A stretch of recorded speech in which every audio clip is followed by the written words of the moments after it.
నమస్తే. తెలంగాణలో ముఖ్యంగా షేర్లింగంపల్లి నియోజకవర్గానికి సంబంధించి కీలకమైనటువంటి నాయకులు ఎమ్మెల్యే అరికెపూడి గాంధీ. ఆయన అనుచరుడు ఎర్రగొండ్ల శ్రీనివాస్ యాదవ్. అతన్ని పోలీసులు అరెస్ట్ చేశారు. చాలా అది ఇప్పుడు అక్కడ స్థానికంగా చర్చనీయాంశమైంది. ఎందుకు అరెస్ట్ చేశారంటే ఆ ప్రాంతంలో ముఖ్యంగా మాదాపూర్ ఏరియాలో 1000 గజాల స్థలాన్ని ఆక్రమించుకున్నాడు. ఆక్రమించుకోవడమే కాదు, అక్కడ నిర్మాణాలు కూడా చేపట్టేశాడు. దానికి సంబంధించి ఆ స్థల ఎవరైతే యజమాని ఉన్నారో అతను అడుగుతుంటే ఏదోటి సమాధానం చెప్పడం, నేను ఆల్రెడీ మీకు వేరే చోట ఇప్పిస్తా, రకరకాల కారణాలు చెప్పడం. ఇలాంటి తరుణంలో అతను గతంలో ఎన్నోసార్లు కంప్లైంట్ ఇచ్చాడు. అయినా కూడా అప్పుడు బీఆర్ఎస్ అధికారంలో ఉన్నప్పుడు ఎవరు కూడా పట్టించుకోలే. ఎందుకంటే మరి గులాబీ నేత కదా ఆయన. సో ఇటువంటి సందర్భంలో చాలా కీలకమైనటువంటి పరిణామంగా మారింది. ప్రభుత్వం మారిన తర్వాత ఆ భూమి యజమాని నా 1000 గజాల స్థలాన్ని ఆక్రమించుకోవడమే కాకుండా నకిలీ పత్రాలు క్రియేట్ చేసి దాన్ని స్వాధీనపరచుకోవడానికి చూస్తున్నాడు. దయచేసి ముఖ్యమంత్రి రేవంత్ రెడ్డి గారు నాకు న్యాయం చేయండి అని చెప్పి ప్రాధేయపడ్డాడు. ఇలాంటి సందర్భంలో దాన్ని టేకప్ చేసినటువంటి సీఎం రేవంత్ రెడ్డి ముఖ్యంగా ఉన్నతాధికారులకు ఆదేశాలు జారీ చేశారు. దానికి సంబంధించి పూర్తి స్థాయిలో విచారణ జరిపిన తర్వాత తాజాగా ఈ ఎర్రగొండ్ల శ్రీనివాస్ యాదవ్ని అరెస్ట్ చేశారు.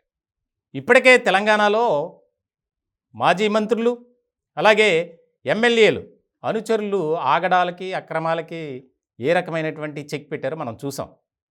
మొన్న కరీంనగర్ జిల్లాకు సంబంధించినటువంటి మాజీ మంత్రి గులాబీ నేత గంగుల కమలాకర్ దాదాపు 18 మంది ఆయన అనుచరులను అరెస్ట్ చేశారు. అన్నీ కూడా భూ కబ్జా కేసులే. సో ఇలాంటి సందర్భంలో చాలా కీలకమైనటువంటి అంశంగా తీసుకున్నారు. ముఖ్యంగా ఇతను అరెస్ట్ చేసిన తర్వాత అక్కడ స్థానికంగా ఆసక్తికరమైనటువంటి చర్చ జరుగుతుంది.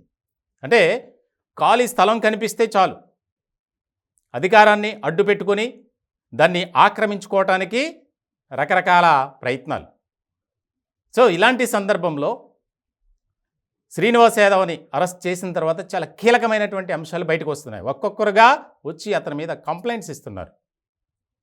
బీఆర్ఎస్ అధికారంలో ఉన్నప్పుడు మమ్మల్ని నానా రకాలుగా ఇబ్బందులకు గురి చేశాడు, అతడు బయటకు రాకుండా చూడాలి. మేము ఎన్నోసార్లు కంప్లైంట్లు ఇచ్చాం కానీ ఎప్పుడూ కూడా పట్టించుకున్నటువంటి దాఖలాలు లేవు.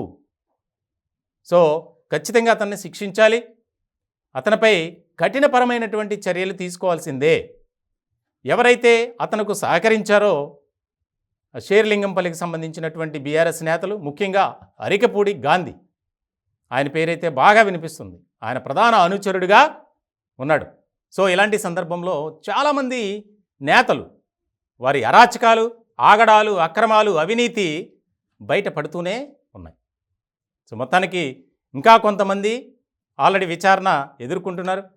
మరికొద్ది రోజుల్లోనే కొంతమంది కీలకమైనటువంటి నేతల దగ్గర ఉండే షాడో లీడర్స్ అరెస్ట్ కాబోతున్నారు అనేది తెలంగాణ వ్యాప్తంగా ఒక ఆసక్తికరమైనటువంటి చర్చ జరుగుతోంది.